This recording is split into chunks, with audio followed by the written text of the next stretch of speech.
વડોદરામાં નેતાઓ મતભેદો ભૂલી જઈ માતાજીના ગરબે ઘૂમ્યા। વાત કરીએ સમાચારની તો હાલ ચૈત્રી નવરાત્રિનો માતાજીની આરાધનાનો પર્વ ચાલી રહ્યો છે।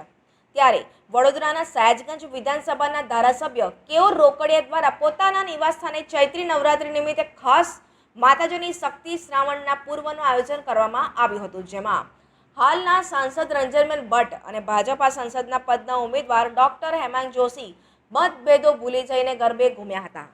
ધારાસભ્ય કેયુર રોકડિયાના નિવાસસ્થાને આયોજિત કરવામાં આવેલા ચૈત્રી નોરતાના પર્વ નિમિત્તે ના ગરબામાં વડોદરા મેયર પિંકીબેન સોની, કોર્પોરેટર સંગીતાબેન ચોકસી, રૂપલબેન મહેતા સહિતના કોર્પોરેટરો અને ભાજપા રાજકીય નેતાઓ માતાજીના શક્તિના આ પર્વમાં ઉત્સાહભેર ગરબા રમતા નજરે પડ્યા હતા।